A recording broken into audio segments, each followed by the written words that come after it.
Hello guys, welcome back to my channel lifestyle with Sanchayita চ্যানেলের একটা নতুন ব্লগে সকলকে স্বাগত জানাই। তো আজ হলো তারিখ ভুলে যাচ্ছি, 11 তারিখ মনে হয়, আর বুধবার। তো সকাল থেকে আজকে বিশেষ তোড়জোড় চলছে। আমরা তো অনির্বাণের জন্মদিন সেলিব্রেট করেছিলাম, ওই কেক কাটা যতটুকু হয়েছিল চিকমাঙ্গলুরে 3 তারিখে রাত্রিবেলায়, মানে 2 তারিখ রাত্রিবেলায়। তারপর তো এটা সেটা পন্ডিচেরি তিরুপতি ট্রিপ, ওই সমস্ত করতে যে আর কিছু করাই হয়নি। আর তিরুপতি থেকে ঘুরে এসে সত্যি প্রচণ্ড শরীরটা খারাপ হয়ে গিয়েছিল। যাই হোক, আজকে না হলে আর করাও যাবে না।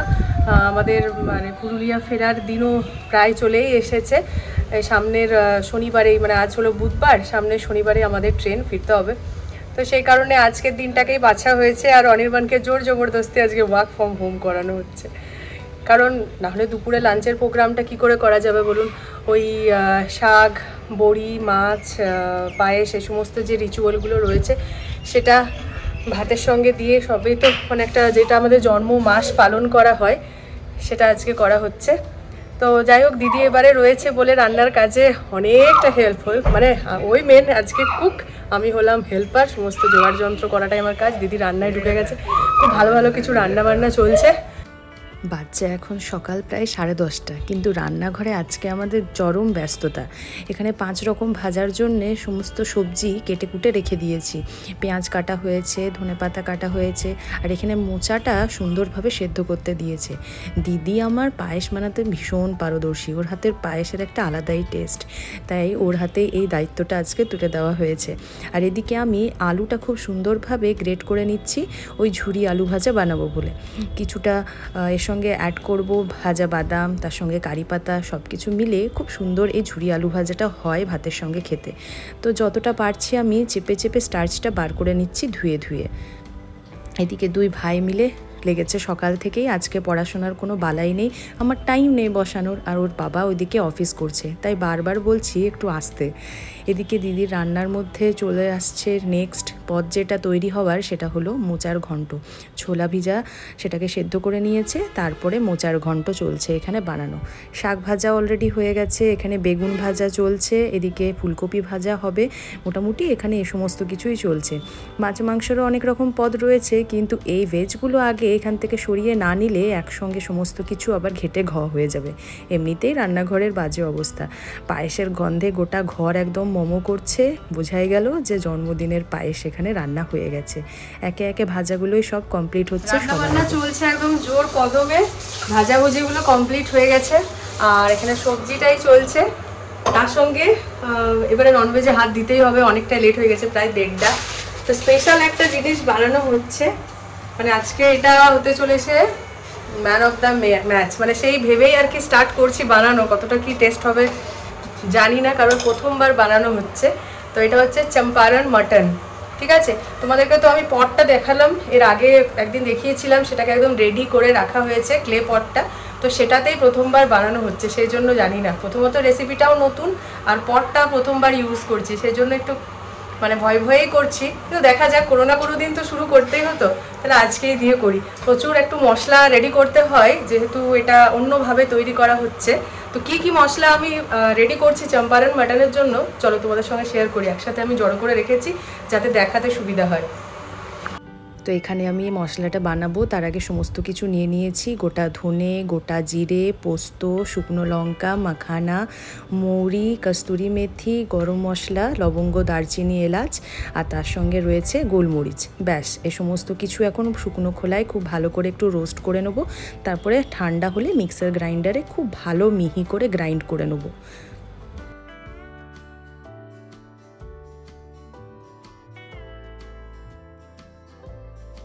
চলে আসি এরপরে মাটন রান্নাটাতে। এটা আজকের মেন রান্না বলা যেতেই পারে, নতুন আমি বানাচ্ছি, ভীষণ এক্সাইটেড এটার ব্যাপারে। প্রথমে অনেকটা আমি তেল নিয়ে নিয়েছি, সর্ষের তেল, সেটাকে আমি গরম করে নিলাম। হাফ পোর্শন নিয়ে নিয়েছি, নিচে একদম পটটা দিলাম, তার উপরে সমস্ত মাটনটা দিয়ে দিচ্ছি। এখানে আমার 600 গ্রাম মতো মাটন আছে, অনেকটাই বেশ তেল দিয়েছি। আর এই রান্নাটাতে জানেন তো কোনো রকম জল ইউজ হবে না, মানে ভাবা যায় মাটন সেদ্ধ হবে কিন্তু উইদাউট ওয়াটার। সো এটাকে আমি এখন খুব ভালো করে ধুয়ে একেবারে দিয়ে দিয়েছি। আর প্রচুর পরিমাণে পেঁয়াজ লেগেছে, মানে 600 গ্রাম মাংসের জন্য মোটামুটি আমি 250 মতো পেঁয়াজ খুব ভালো করে কুচিয়ে নিয়েছি, কারণ এই পেঁয়াজ থেকে যে জলটা বেরোবে সেটা দিয়েই পুরো মাটনটা সেদ্ধ হবে। আর পুরোটা যেহেতু দমে হবে তাই আলাদা করে আর জল অ্যাড করতে হবে না। এর সঙ্গে আমি ওই যে গ্রাইন্ড করা মশলাটা এখনই বানিয়েছিলাম সেটা অ্যাড করে দিচ্ছি পরিমাণ মতো, ওই 2 চামচ। তারপরে জিঞ্জার গার্লিক পেস্টও অ্যাড করলাম বেশ কিছুটা। এটার সঙ্গে এখনই অ্যাড করে দেবো পরিমাণ মতো নুন, এটা নিজের আন্দাজ মতো আর কি, পরিমাণ মতো নুন দিলাম। তারপরে রোজকার ব্যবহারের আমাদের যে মশলাগুলো রয়েছে, মানে হলুদ গুঁড়ো, জিরে গুঁড়ো, ধনে গুঁড়ো, সেগুলো সমস্ত কিছুই আমি একে একে অ্যাড করে নিচ্ছি পরিমাণ মতো। দাঁড়ান, এখানে আবার আমার লঙ্কা গুঁড়োটা শেষ হয়ে গেছে। এখন আমি অ্যাড করে নিচ্ছি কাশ্মীরি চিলি পাউডার। এটাতেই তো রঙটা আসবে এখানে, কারণ কোনো রকম মাটন রান্নায় আমি আর টমেটো ইউজ করি না। ওপর থেকে সামান্য পরিমাণে এবারে লঙ্কার গুঁড়ো দিয়ে দিচ্ছি, আর বেশ কিছুটা মাটন মশলা। এভারেস্টের মাটন মশলা ছাড়া আমি কিছু বিশ্বাস করতেই পারি না। তারপরে সবশেষে ওই গরম করা যে তেলটা বাকিটা ছিল সেটাকেও অ্যাড করে দিলাম। এরপর হাত দিয়ে খুব ভালো করে এটাকে মেখে নিতে হবে। কোনো রকম স্প্যাটুলা, চামচ এক্ষেত্রে ইউজ করা একদমই বৃথা। যতটা হাত দিয়ে সমস্ত কিছু মিক্স করা যাবে ও সমস্ত কিছু দিয়ে করা যায় না। যাই হোক, বেশ কিছুটা সময় নিয়ে চটকে আমি একেবারে সমস্ত মশলার সঙ্গে অ্যাড করে দিলাম। উপর থেকে কাঁচা লঙ্কা কিছু গোটা অ্যাড করেছি, লাল আর তার সঙ্গে সবুজ কাঁচা লঙ্কা। আর যেটা হচ্ছে চম্পারন মাটনের মেন ইনগ্রিডিয়েন্ট গোটা রসুন, সেটাকেও আমি খুব ভালো করে একেবারে মাটনের মাঝে দিয়ে দিলাম। ব্যাস, এখানে সমস্ত কিছু আমার দেওয়া রেডি হয়ে গেছে। মাঝেও কিছু অ্যাড করতে হবে না, জাস্ট সব কিছু একসঙ্গে দিয়ে তারপরে দমে বসাতে হবে। তো দমে দেওয়ার জন্য লিডের নিচে আপনি আটাও যোগ করতে পারেন। আর আটা ভাবছি আরও অতটা মাখতে হবে, তার জন্য ফয়েল পেপার হাতের কাছে ছিল, সেটাকে আমি ভালো করে এখানে দিয়ে দিলাম। উপর থেকে এবারে লিডটা আমি চাপা দিয়ে দেবো। ব্যাস, তাহলে মোটামুটি আমার সমস্ত জোগাড় যন্ত্র রেডি। অনেকক্ষণ সময় লাগে এই চম্পারন মাটনটা তৈরি হতে, কারণ একদম স্লো আঁচে মোটামুটি 2 ঘন্টা ধরে ধীরে ধীরে হবে।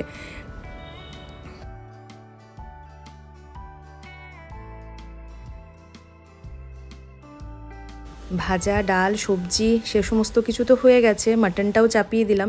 এরপরে মাছগুলোর পিছনে লেগে পড়ি। অনেকটা পাবদা মাছই এনেছিলাম, সবটাই করে নেবো। আর তার সঙ্গে এখন আমি বানাবো দই রুই।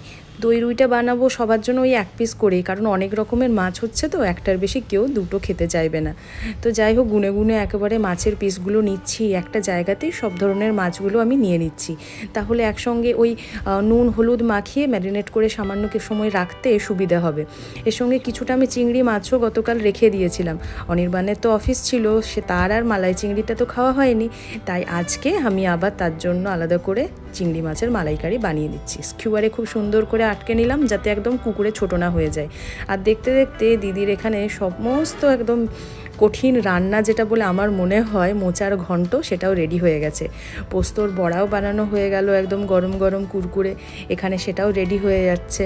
রান্না করতে করতে খুব বড় একটা ডিজাস্টার হয়ে গেছে। যেটা ভেবেছিলাম, আশঙ্কা করা হচ্ছিল, সেটাই হয়েছে। পট চাপানো মাত্রই ফেটে গেছে। তো এই পটে আর ক্লে পটে আমাদের চম্পারন মাটন খাওয়া হচ্ছে না। আমাদের যে চিরাচরিত বিরিয়ানির পট, সেখানে এবার ট্রান্সফার করা হচ্ছে পুরো ব্যাপারটাকে।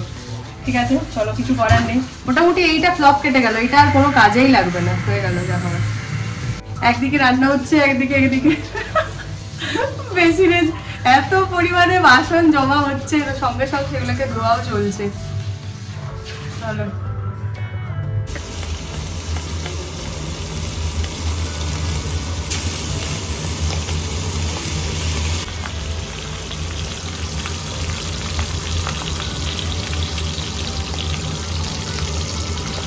এত কিছু মাঝে না ভাত চাপাতে ভুলে গিয়েছি।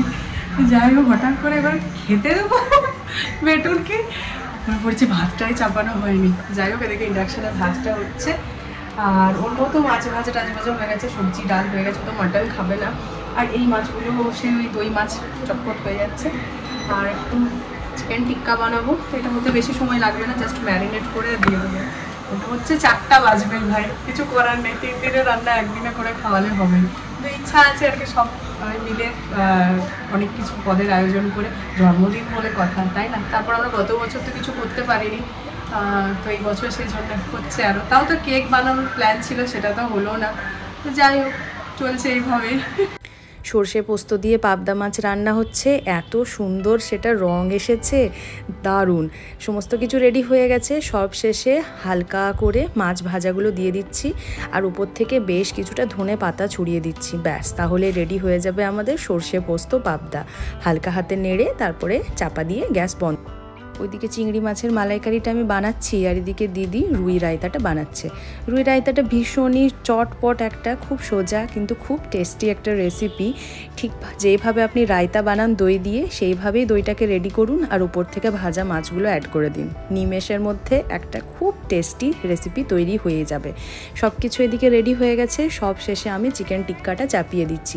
চিকেন না থাকলে হয় একটা জন্মদিনের খাবারের মেনুতে, বলুন তো? তো জটপট যে জিনিসটা হয়ে যায় সেটাই সিলেক্ট করা হয়েছে। খোলা যাক এরপর। ভালোই কালার ভালো দেখাচ্ছে।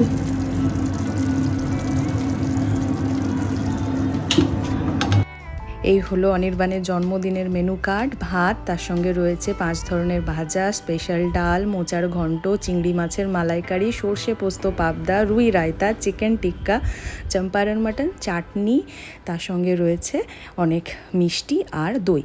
এই হলো ব্যাপার। সমস্ত জিনিসটা আমি আগে সুন্দরভাবে সাজিয়ে এক জায়গায় রেখে নিয়েছি যাতে সবার জন্য পরিবেশন করতে খুব সহজ হয়।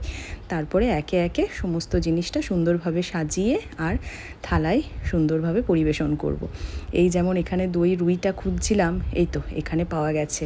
যাই হোক, চলুন থালা বাটিগুলো বার করে নিই, সুন্দরভাবে ধুয়ে তারপরে পরিবেশন করব। এই রইল থালা বাটিগুলো কাঁসার, যেটা বিশেষ ওকেশনে বার করানো হয়। ডিমার্ট থেকে এই দুটো বাটি সেদিন এনেছি, কি সুন্দর না? আর বাকি সমস্ত কিছু আমার আগে থেকেই ছিল।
এইবার পাওয়া গেছে আমাদের বার্থডে বয়কে, সরি বার্থডে বয় আর বলা যাবে না, বার্থডে মেনকে।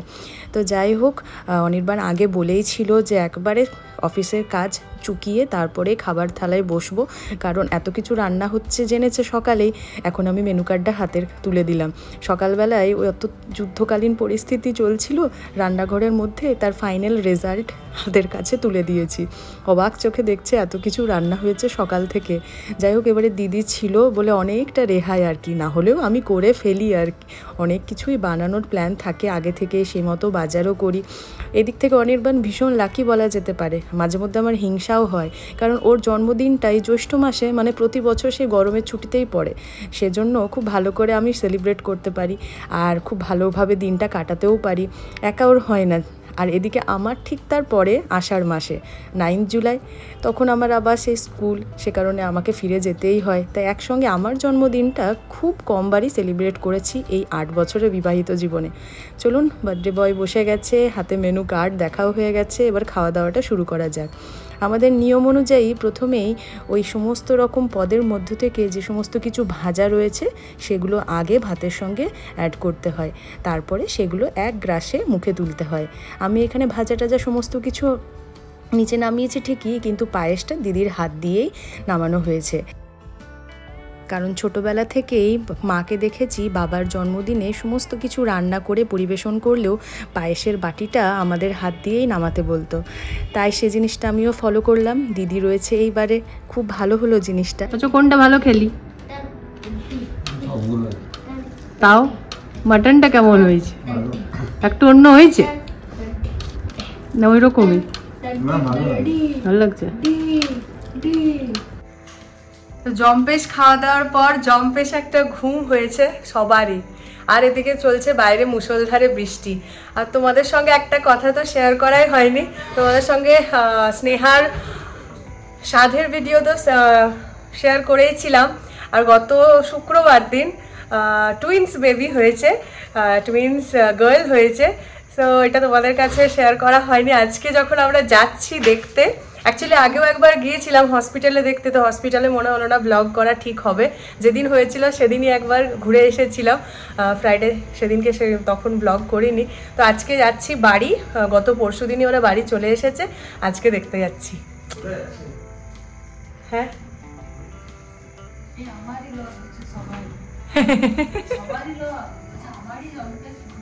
ও আচ্ছা, আমারই জম্পেশ ঘুমটা হয়েছে, পোগরও হয়েছে।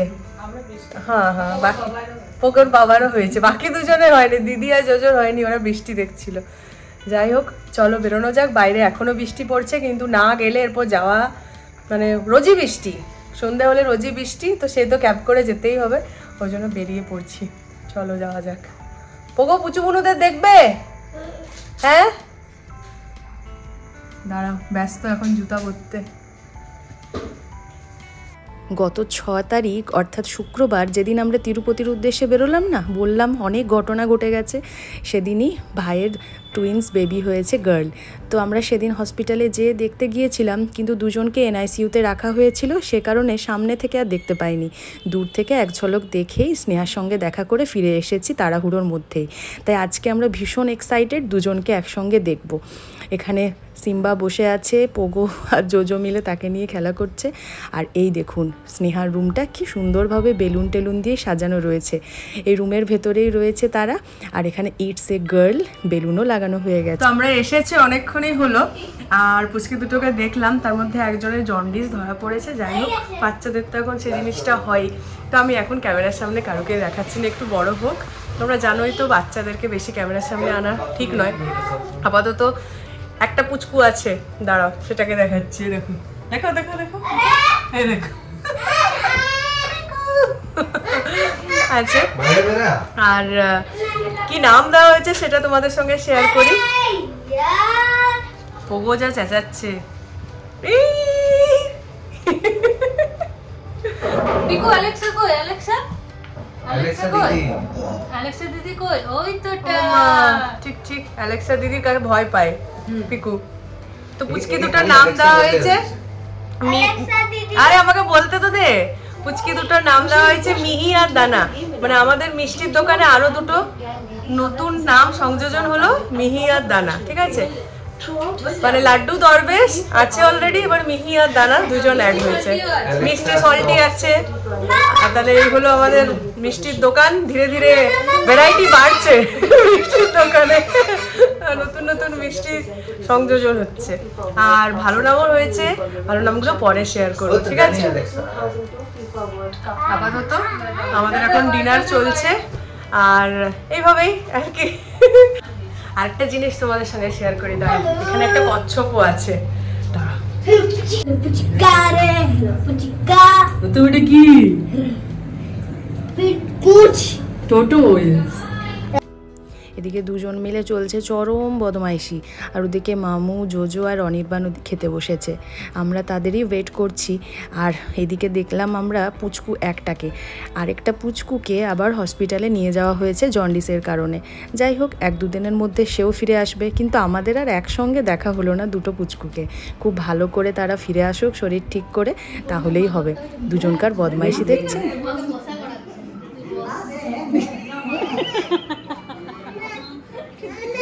ঘুরে যা লাড্ডু।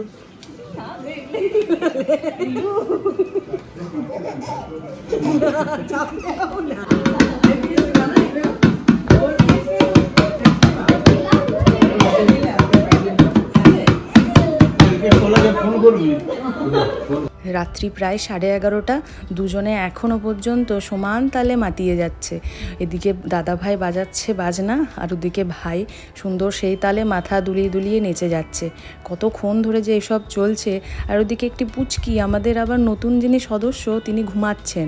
তার ঘুমে যাতে কোনো রকম ডিস্টার্ব না হয় তাই বারবার বলছি আসতে, কিন্তু কে কার কথা শোনে। যাই হোক, অনেক রাত্রি হয়েছে। এদিকে আমাদের ক্যাব বুক করাও হয়ে গেছে। রাত্রি প্রায় 12টা। একজন একটু একটু এবার ঘুম পেয়েছে, দিদি ওকে ঘুম পাড়ানোরই চেষ্টা করছে। চলুন বাড়ি ফিরে যাই, আর আজকের ভ্লগটাও এখানে শেষ করছি। ভালো লেগে থাকলে অবশ্যই একটা লাইক করে দেবেন। চ্যানেলে যারা নতুন দেখছেন প্লিজ সাবস্ক্রাইব করে নেবেন। দেখা হবে আরও নতুন ব্লগ নিয়ে। Thanks for watching.